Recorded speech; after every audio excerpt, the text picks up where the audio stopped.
I found out my girlfriend was cheating on me. I didn't confront her. I didn't scream or cry or demand an explanation. Instead, I spent months planning my exit. And when the day came, when she was out, thinking everything was fine, I packed up everything and walked out, leaving her nothing but a note. I never thought I'd be the kind of guy to tell a story like this. But here we are. I'm 35. I've been through enough relationships to know that being a good man doesn't guarantee you a good woman. I've seen it happen to friends. I've watched it play out like a bad movie, but I never thought it would be me in the starring role. I'm not the kind of guy who plays games. I don't do drama. I work in construction, long hours, hard labor, honest money. I don't have time for bullshit. And when I love someone, I give it everything. I used to think that meant something. Then I met Emma. She wasn't some manic pixie dream girl or my soulmate, or any of that crap. We met at a mutual friend's barbecue, and I remember thinking she had a really genuine smile. Not forced, not calculated. Just real. We hit it off. Swapped numbers. Went on a few dates, and next thing I knew, we were 5 years deep into a relationship. And for a long time, it was good. We had our things. She was into pottery. I was into fixing up old cars. We had our own lives, but we always came back to each other. And for a while, I really thought I'd found the person I was going to spend the rest of my life with. I was dead wrong. It started small. Little things that didn't feel like much at the time but added up in the worst way. She got distant. More secretive with her phone. Started working later, saying she was too tired for date nights, skipping out on plans we'd been making for weeks. At first, I told myself I was imagining it. She was just stressed. Work was hard. She needed space. But then there were the texts. I first noticed it on a random Saturday night. We were watching a movie, our usual routine, but she kept glancing down at her phone, biting her lip, smirking at the screen. Something funny? I asked, trying to keep my voice light. She looked up too quickly, like I'd caught her off guard. Huh? Oh, no. Just work stuff. Work emails on a Saturday? She laughed, but it sounded forced. Yeah, you know how it is. I didn't. And I was pretty sure she didn't either. That night, I couldn't sleep. I kept replaying the moment in my head, that flicker of guilt in her eyes, the way she locked her phone the second I glanced in her direction. I told my buddy Jake about it. He's been through one of the nastiest divorces I've ever seen, so he's got a pretty jaded take on relationships. Dude, he said, shaking his head. She's cheating. I scoffed. You don't know that. He raised an eyebrow. You don't either. But you think it, don't you? I hated that he was right. I told myself I wouldn't jump to conclusions. That I wouldn't be that guy, the one who goes through his girlfriend's phone because he's too insecure to trust her. But trust wasn't the issue anymore. It was knowing. So, I waited. And that night, when I was sure she was asleep, I slipped her phone off the nightstand and went to the bathroom. My hands were shaking. My heartbeat was so loud it felt like it was rattling in my skull. I opened her messages. Nothing weird. Group chats. Family texts. Some dumb memes from her coworkers. Then I saw it. A contact labeled, Mike Trainer. Emma doesn't have a trainer.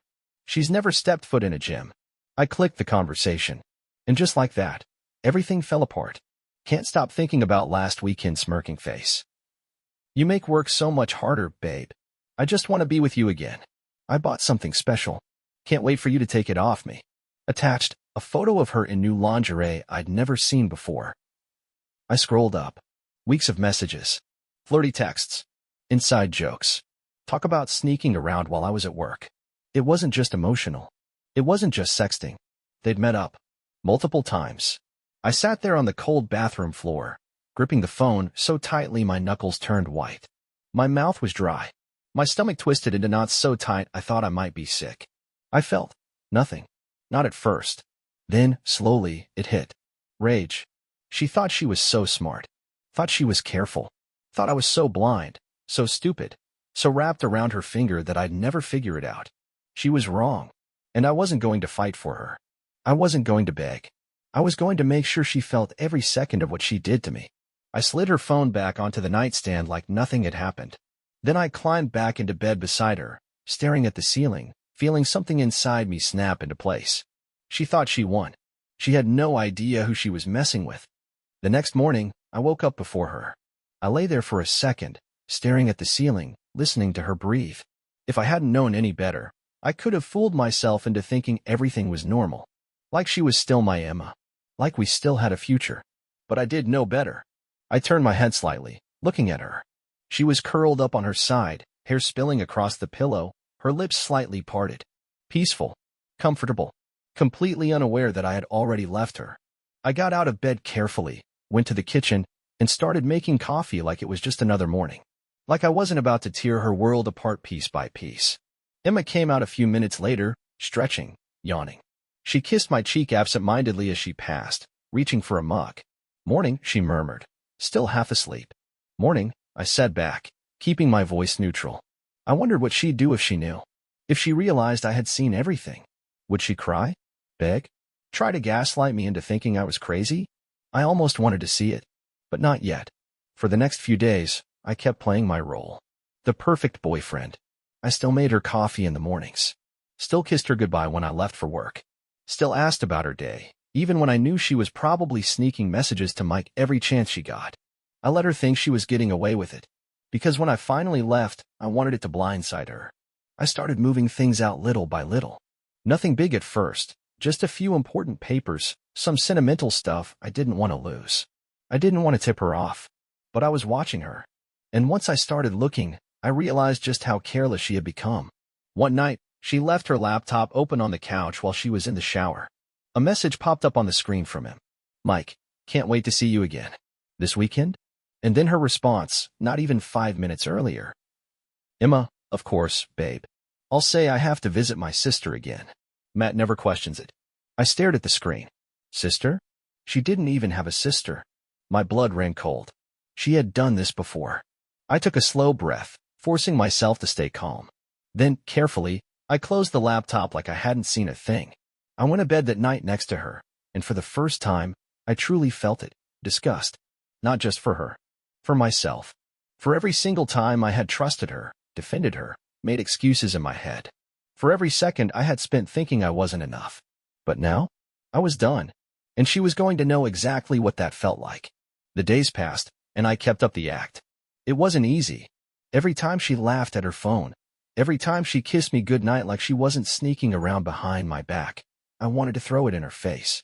But I didn't. Because I wasn't just going to leave, I was going to make sure she felt it. She had a work dinner coming up. That's what she called it, anyway. But I knew exactly where she was going, who she was going to be with. And I knew it was the perfect night to disappear. The day before, I started moving bigger things out. My tools. My gaming setup. Most of my clothes. I told her I had to work late, so she wouldn't be home when I came back for the rest. She kissed me on her way out, all dressed up, smelling like expensive perfume, not for me. "Don't wait up," she said with a smile. I almost laughed. "Wouldn't dream of it," I replied, smiling right back. The second she was gone, I called Jake. "It's time." 30 minutes later, we were stripping the apartment clean. Everything that was mine gone. The bed? Taken apart, frame loaded into Jake's truck. The TV? Unplugged and packed up. My kitchenware, my electronics, my damn coffee maker, all of it was mine, and all of it was coming with me. By the time we finished, the place looked gutted. Bare walls. Empty shelves. Just the cheap furniture she had brought in. Things that wouldn't mean a damn thing without the rest. I stood in the middle of the apartment, looking around. It felt cold. Hollow. It was exactly how she had made me feel. I grabbed a notepad from the counter, took a pen, and wrote the last thing she would ever get from me. "Goodbye. Have fun with Mike." I left the note where I knew she'd see it. Then I turned off the lights, locked the door behind me, and walked away without looking back. I sat in my truck across the street from the apartment, watching and waiting. Jake was in the passenger seat, sipping from a gas station soda like this was just another night. To him, maybe it was. But to me, this was the moment everything finally ended. "She's late," Jake muttered, checking his phone. "You think she stayed over at his place?" "No," I said, I still locked on the front door. "She's coming." I could feel it. And sure enough, a few minutes later, her car pulled into the lot. She stepped out, heels clicking against the pavement, her coat pulled tight around her. She looked happy, relaxed, like she just had a great night. I clenched my jaw. She had no idea what was waiting for her. I expected her to go inside right away, but she hesitated, reaching into her purse. A second later, her phone lit up. And then, right in front of me, she smiled. I knew exactly who she was texting. Jake let out a low whistle. Jesus. She doesn't even look guilty. She's not, I muttered. Not yet. We watched as she finally made her way inside. And then, the moment I'd been waiting for. Even from the truck, I could hear the scream. Jake burst out laughing. Holy shit, dude. I didn't laugh. I just watched. A few seconds later, the lights in the apartment flicked on, one after another. She was running through the place, realizing everything was gone. She disappeared for a moment, probably checking the bedroom, then came back fast. I could see her through the window, phone in her hand, pacing back and forth. And then my phone buzzed. I didn't even look. Just let it ring. She's panicking, Jake said, amused. You gonna pick up? Nope. Another buzz. Another. Then a flood of messages. Emma, what the fuck, Matt? Emma, where is all your stuff? Where are you? Emma, Matt, please talk to me. I don't understand. Jake glanced at my screen, grinning. Damn, she's spiraling. I just leaned back in my seat, staring at the apartment. I thought I'd feel satisfaction. I didn't. I didn't feel much of anything at all. Then the voicemail started. I pressed play on the first one, putting it on speaker. Are you fucking kidding me? You just left. What kind of child does this? Call me back right now. Jake snorted. Oh, this is gonna be fun. The second voicemail came through minutes later. This time, she sounded different. Softer. Less rage, more panic. Matt, please. Just talk to me, okay? We can work this out. Jake rolled his eyes. Classic. First, it's anger, then she tries to sweet-talk you. I didn't respond. Just let the third voicemail play. She was crying now. Really crying. I don't have anywhere to go, please, Matt. I fucked up. I know I did, but don't do this to me. There it was. The regret. Not for cheating. Not for what she did to me. She regretted losing her safety net. I took my phone, scrolled through her messages one last time, then hovered over the block button. And then, I pressed it. The buzzing stopped. The voicemails disappeared. Silence. Jake let out a slow breath. Damn. I put the truck in drive, pulling out of the lot, leaving Emma and her empty apartment behind. And for the first time in months, I felt light. A week passed. I thought she'd give up after the first night, after I ignored her calls and blocked her number. I was wrong. She found other ways to get to me. New numbers, emails, even messages through mutual friends. Some ignored her, some passed along her desperate pleas.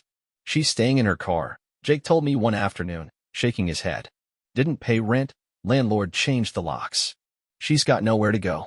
I waited for the guilt to hit. It didn't. She's still talking to Mike? I asked, more out of curiosity than anything. Jake smirked. Nope. He blocked her too. I wasn't surprised. Guys like Mike, they don't stick around when things get hard. She wasn't some exciting secret anymore. She was a problem. A responsibility. And now? She was alone. The last time she got through to me was a voicemail from a random number. I don't know why I listened. Maybe some small, pathetic part of me wanted to hear her suffer. Maybe I just wanted closure. Matt, please. Her voice was wrecked. Weak. I don't know what else to do. I have nowhere to go. I fucked up. I know I did, but I didn't think it would end like this. I didn't think you just... She broke off, a quiet sob shaking through the phone. You won't even talk to me. A deep, shuddering breath. Please. Just call me back. Let me explain. Silence. Then, almost in a whisper. Don't you care about me at all? I sat there, phone in my hand, listening to the words fade into nothing. Once, that voice had meant everything to me. 5 years of love, plans, late-night conversations about our future. 5 years of believing she was someone worth trusting. I thought I'd feel rage. I thought I'd feel satisfaction. But all I felt was done. I hovered over the delete button. Not because I was hesitating, just weird how 5 years can shrink down to a couple of desperate words on a voicemail. Then I deleted it. And after that, I blocked the number. I blocked every last way she could ever reach me. Jake asked me later if I ever wondered what happened to her. If she figured things out. If she ever got back on her feet. I told him the truth. I didn't know. And I didn't care. All I knew was that I walked away clean. And for the first time in a long time, I was finally free.